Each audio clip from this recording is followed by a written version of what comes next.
In a cold, impersonal courtroom, a homeless veteran stood alone, charged with a crime he couldn't remember. The system saw only a broken man, a number on a docket.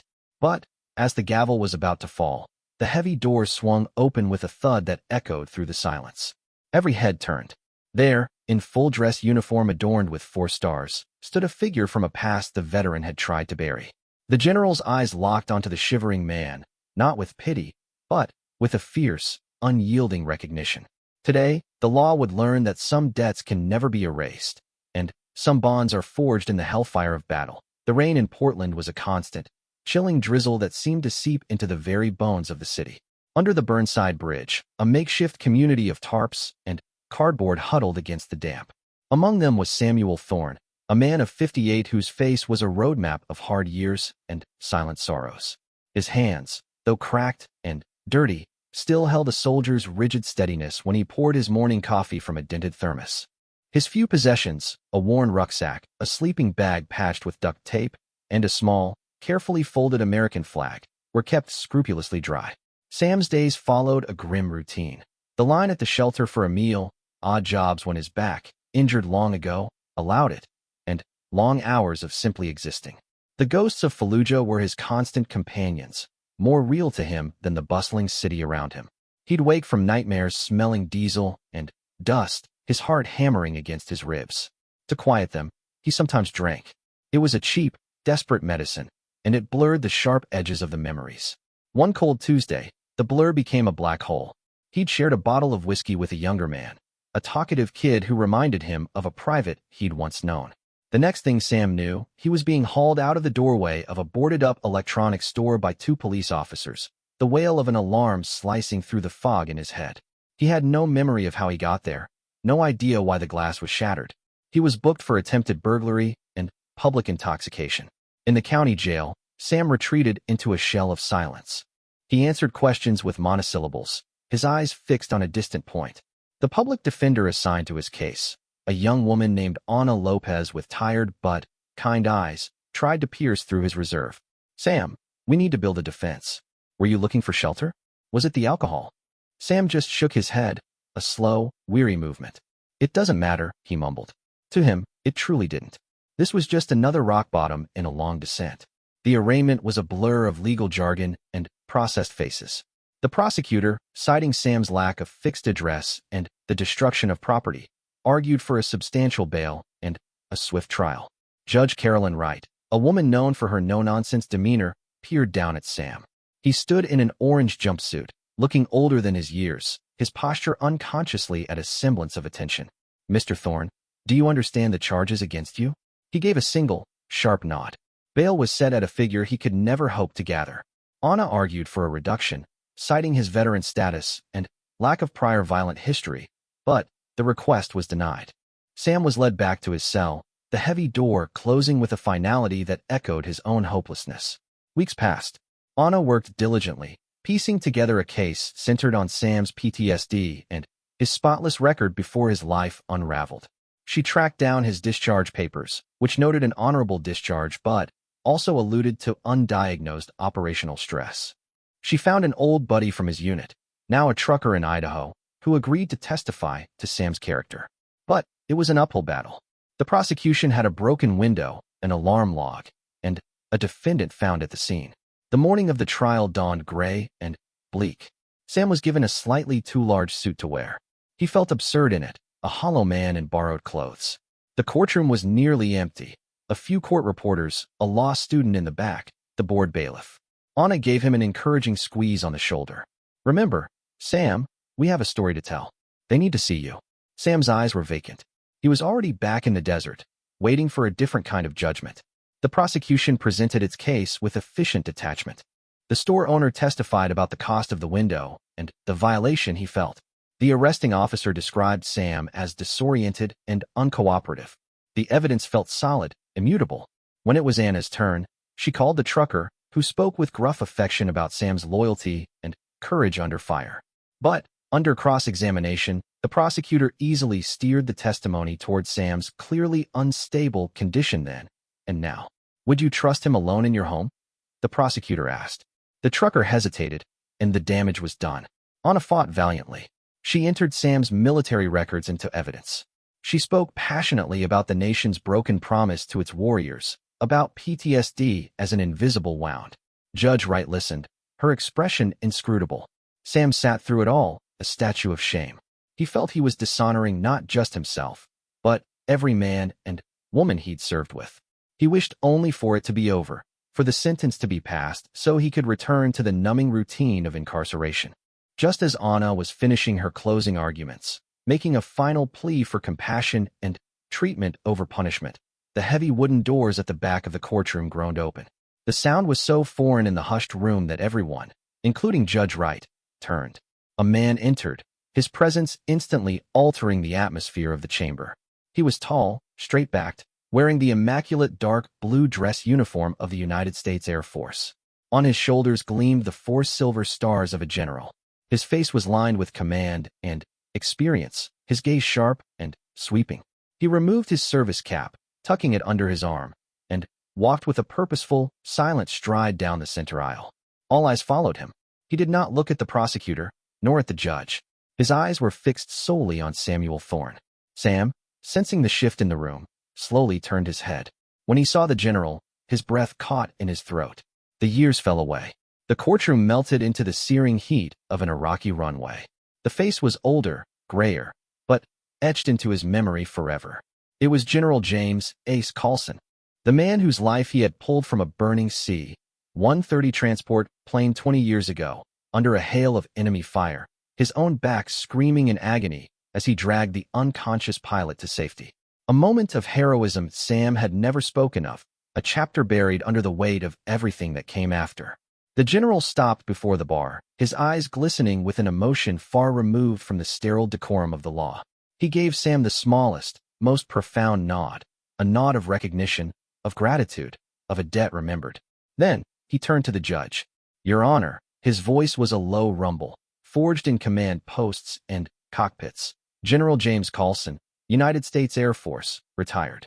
I apologize for the interruption, but I have something this court needs to hear." A stunned silence blanketed the room. The prosecutor stood, objecting to the highly irregular proceeding. But Judge Wright, her curiosity utterly piqued, raised a hand. She looked from the shattered homeless man at the defense table to the legendary warrior standing before her. "Given the highly unusual circumstances, General, I will allow you to approach. But be brief." General Coulson did not approach the bench. Instead, he turned to face the entire court, his voice filling the space not with volume, but with undeniable authority. "Brief will not be possible, Your Honor. For 20 years, I have searched for this man. I owe him my life. And the United States of America owes him a debt it has disgracefully failed to pay." Document 2. Every molecule of air in the courtroom seemed charged. Ana Lopez stood frozen, her legal notepad forgotten. The prosecutor's mouth hung slightly open. Judge Wright slowly removed her glasses, her gaze unwavering on the 4-star general who had just declared war on the proceedings. General Coulson continued, his words deliberate, each one striking the quiet room with the weight of a hammer. "The man you see before you, Samuel J. Thorne, is not a criminal. He is a hero. In 2004, at Al-Assad Air Base, a supply convoy I was overseeing was hit by indirect fire. A fuel truck exploded, showering a parked C-130 Hercules with shrapnel and setting its wing on fire. I was in the cockpit, unconscious from the blast, trapped by twisted metal." Sam's head dropped, his shoulders curling inward as if trying to make himself disappear. He stared at his hands, clenched in his lap, seeing not the courtroom but the orange glow of fire, feeling the blistering heat, hearing the pop and crackle of burning aviation fuel and the distant, frantic shouts of his comrades. The order to fall back had been given. The general's voice was thick with the memory. The secondary explosions were imminent. Everyone retreated. Everyone except one airman. Airman First Class Samuel Thorne. He ran toward that inferno. He climbed into a burning aircraft, ignored the searing metal and the threat of a catastrophic explosion, and physically ripped the cockpit debris apart to pull me free. He carried me over 200 yards to safety. Just seconds later, the entire aircraft was engulfed. The general paused, letting the image settle in the minds of everyone present. The law student in the back was leaning forward, spellbound. The court reporter's fingers had stilled on her machine.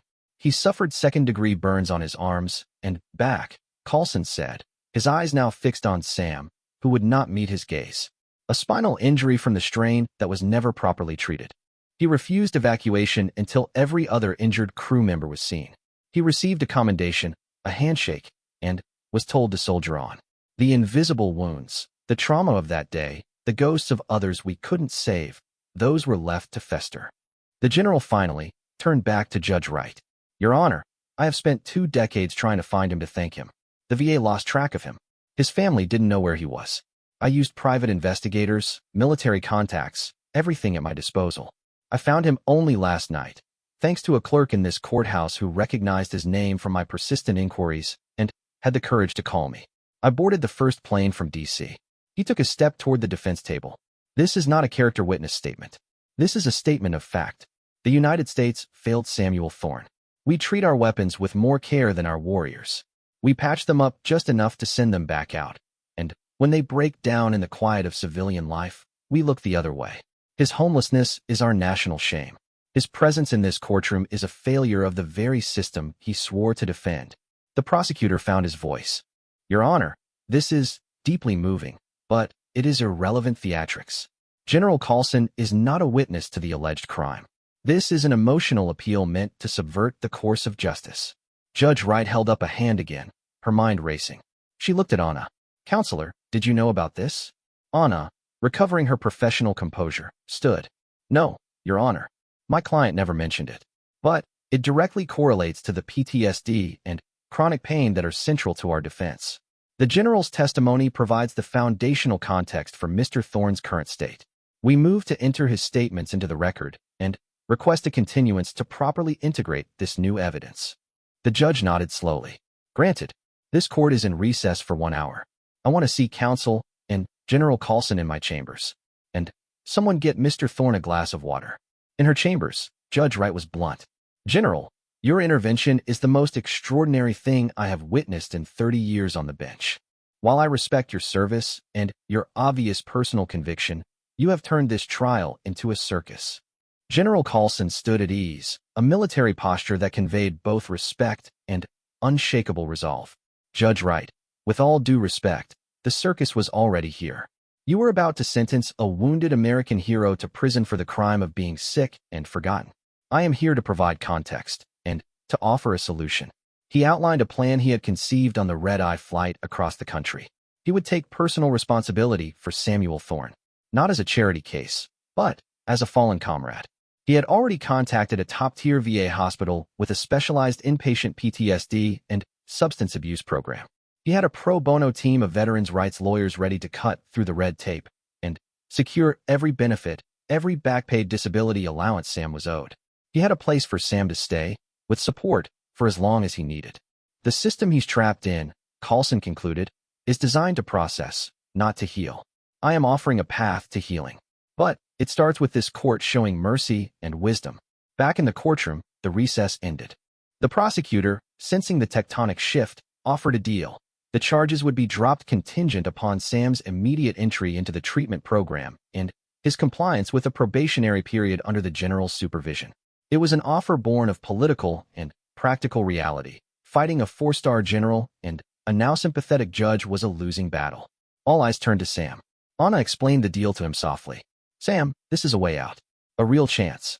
Sam finally looked up, his eyes red-rimmed and swimming with confusion and a pain deeper than any physical wound. He looked at the general, who gave him that same steady, affirming nod. He looked at the judge, who for the first time regarded him not as a defendant, but as a man. In a voice rough with disuse and emotion, Sam Thorne spoke his only words of the entire trial. I want the noise to stop. Judge Wright's stern features softened. Then, let this be the first step toward silence, Mr. Thorne. Charges are dismissed contingent upon the stated conditions. This court is adjourned. As the gavel fell, the procedural reality ended, but the human story truly began. General Coulson walked straight to the defense table and, ignoring the suited bystanders, placed a firm hand on Sam's trembling shoulder. Come on, airman, he said, his voice now quiet, for Sam's ears only. Your mission here is done. Let's go home. Document 3. The world outside the courthouse was a shock of sound and light. Reporters, tipped off by the extraordinary scene inside, swarmed the steps, cameras flashing. General Coulson, a master of media, positioned himself slightly in front of Sam, shielding him. He issued a single, concise statement. A great wrong is being made right today. This hero is coming home to heal. That is all we have to say. With the help of a burly aide who materialized at his side, they ushered Sam into a waiting SUV. Inside the quiet vehicle, the enormity of the day crashed over Sam. He began to shake uncontrollably, not from cold, but from the seismic shift in his reality. He was free, but freedom felt like a vast, terrifying emptiness. The general didn't offer empty platitudes. He sat beside him in silence, a solid, steady presence, allowing the storm to pass. They drove not to a homeless shelter or a motel, but to a small, private airfield. A sleek executive jet waited on the tarmac. "We're going to the Walter Reed National Military Medical Center," Coulson explained. "They're expecting you. The best doctors, a full assessment. No more Band-Aids, Sam. We're going to fix this." Sam balked, panic rising. "Sir, I can't. I don't belong there. Not with all those real soldiers." Coulson turned to him, his eyes blazing. "Listen to me, Thorne. You are a real soldier. What you did took a courage few possess. The man who saved my life belongs in the very best facility his country has to offer." End of discussion. The flight was a blur. At Walter Reed, Sam was met not with bureaucracy, but with a coordinated team. A neurologist, a psychiatrist specializing in PTSD, a physiotherapist, and a patient advocate, all veterans themselves. They treated him with a respect that made him deeply uncomfortable. He was given a private room overlooking a garden. The silence was unnerving, a stark contrast to the constant murmur of the streets. The first days were the hardest. Detox was a physical and emotional agony. The nightmares intensified without the numbing buffer of alcohol.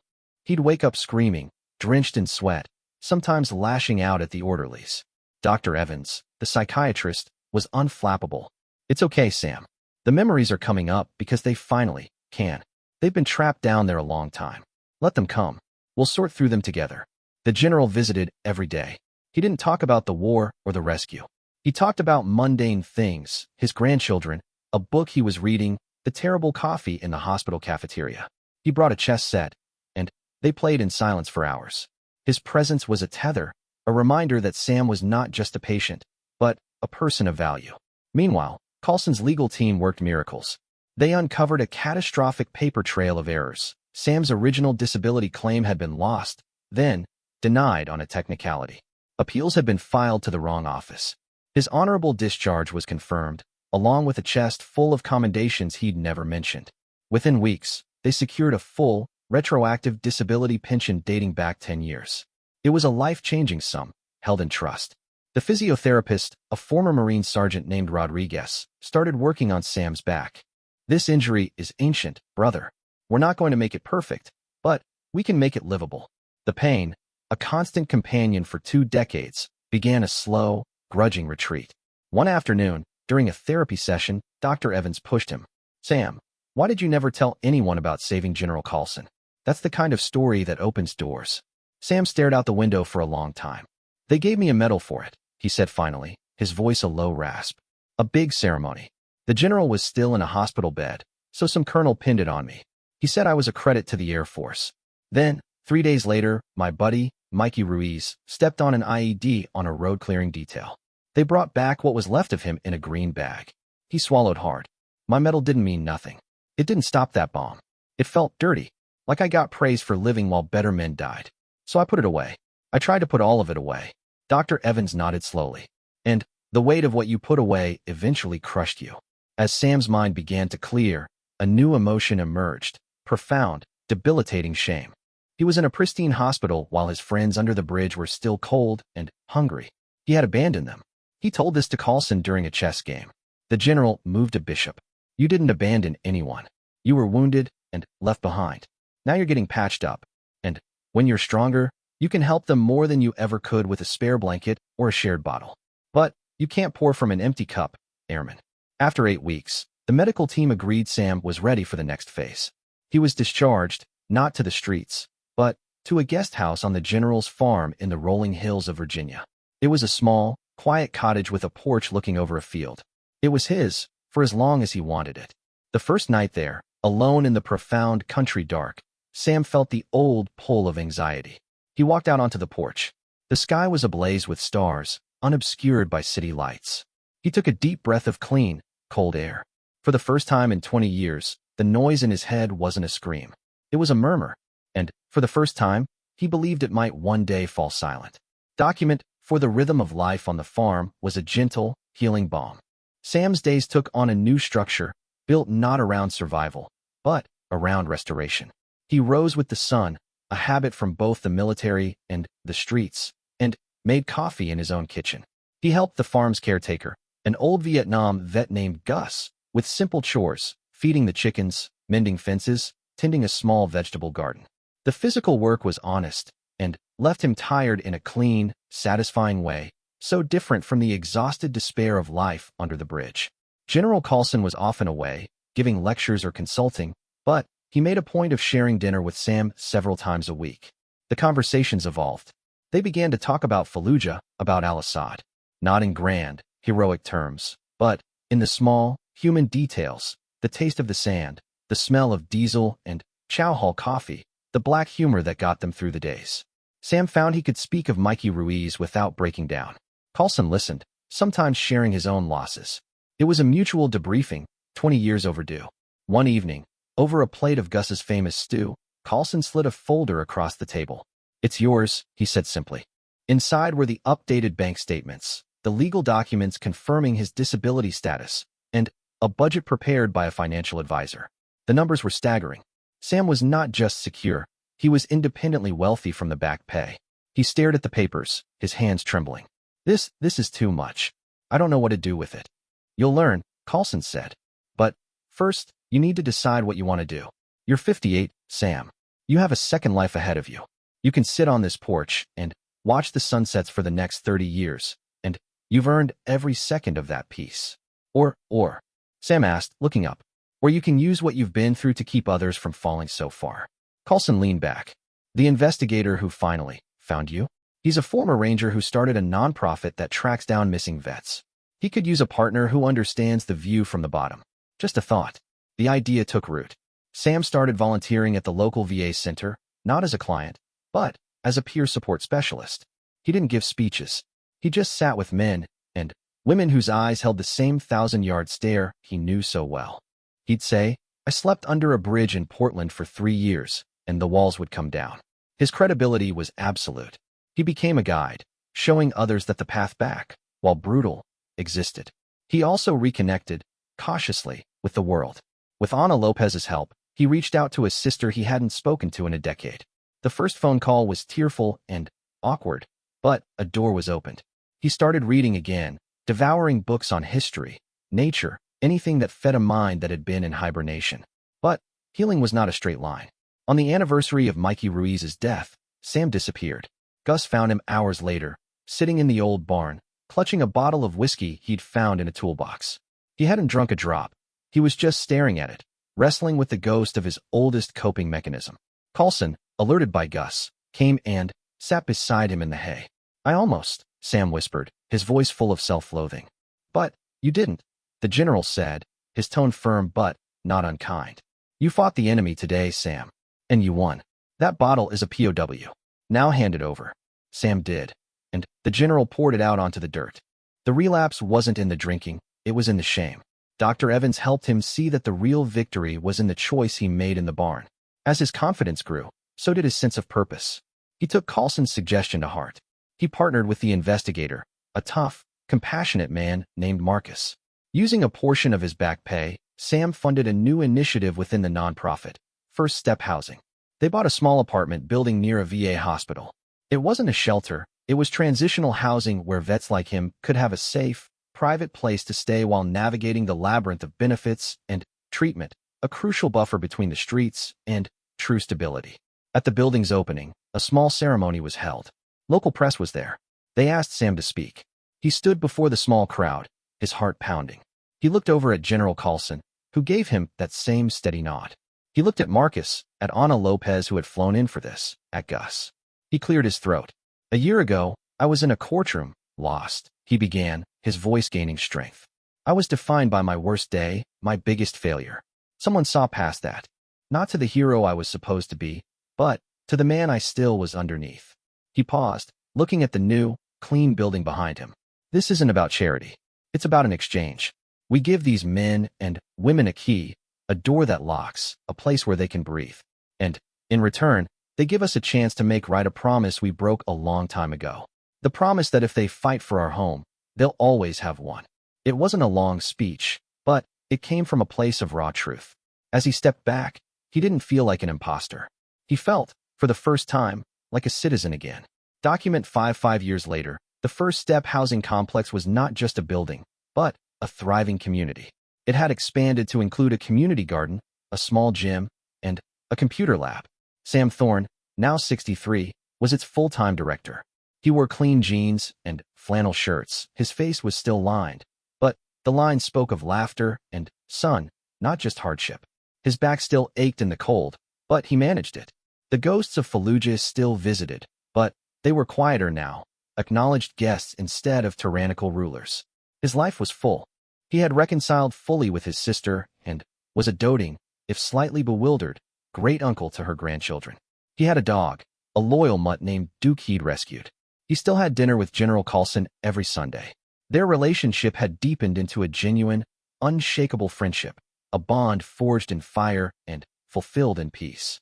One crisp autumn morning, Sam's office phone rang. It was a social worker from Portland.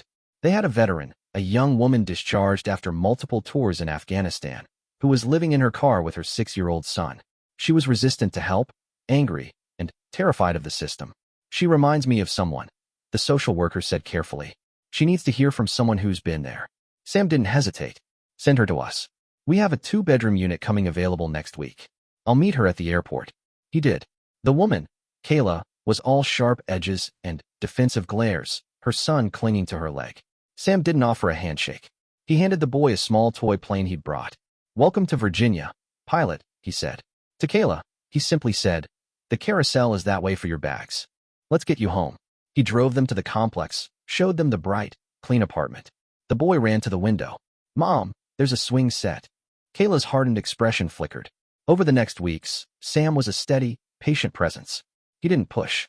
He made sure the cupboards were stocked, that she knew the bus schedule to the VA, that her son was enrolled in school.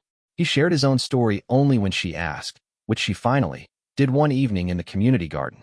They said you knew General Carlson, she said, pulling weeds with more force than necessary. I do, Sam said. He pulled me out of a deep hole. Must be nice, she muttered, a trace of the old bitterness there. Sam stopped weeding and looked at her. Kayla, that man gave me a hand up. But I had to do the climbing. Every damn day. The general, this place, it's just the ladder. You're the one who has to reach out and grab the rungs. And some days, you'll feel like letting go. But you won't. Because of that boy over there on the swing. She followed his gaze, and her eyes softened. It was a beginning. That Sunday, Sam drove to the general's farm for dinner. Carlson, now fully retired, was on the porch, watching the sunset paint the sky in oranges and purples. They sat in comfortable silence, 2 old soldiers content in each other's company. Kayla's kids started calling me Uncle Sam, Sam said with a quiet chuckle. I told him that was the government, and I was way more reliable.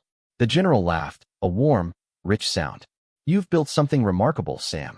You know that, right?